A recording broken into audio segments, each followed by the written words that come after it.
पुण्यातील 12 ज्योतिर्लिंगांपैकी एक असलेल्या श्री क्षेत्र भीमाशंकर मंदिर सध्या सुरू असलेल्या बांधकामामुळे गेल्या 2.5 महिन्यांपासून बंद आहे। मात्र भाजप खासदार डॉक्टर निशिकांत दुबे यांच्यासाठी प्रशासनानं मात्र आज सगळेच नियम धाब्यावरती बसवले। शनिवारी दिनांक 14 मार्चला दुपारी 12 वाजता निशिकांत दुबे आपल्या कुटुंबीय आणि नातेवाईकांसोबत हेलिकॉप्टरने येऊन त्यांनी विशेष दर्शन घेतलं। प्रशासनाच्या या दुजाभावावरती तीव्र संताप आता व्यक्त केला जातोय।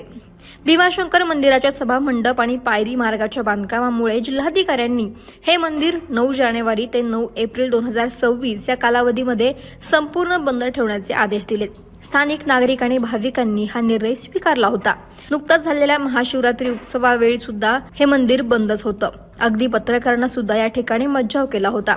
मात्र थेट हेलिकॉप्टरनं आलेल्या खासदारांसाठी प्रशासकीय नियम पायदळी तोडून मंदिराचे दरवाजे उघडले गेले आणि त्यामुळे एकच खळबळ उडाली।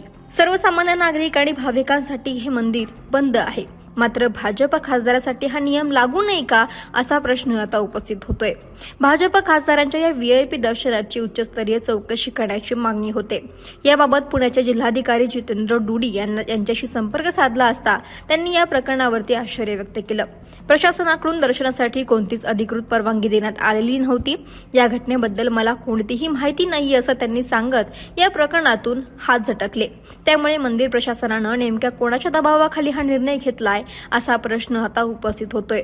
खासदार डॉक्टर निशिकांत दुबे हे झारखंडमधील कोट्टा मतदारसंघाचे खासदार असून ते पंतप्रधान नरेंद्र मोदी यांचे निकटवर्तीय मानले जातात।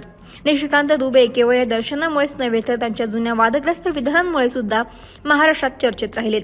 गेल्याच वर्षी जुलै महिन्यात त्यांनी राज ठाकरे आणि मराठी अस्मितेवरती टीका करताना मराठी लोकांना पटक पटक कर मारेंगे असं वादग्रस्त विधान करून त्यांनी महाराष्ट्रातील जनतेच्या भावना दुखावल्या होत्या।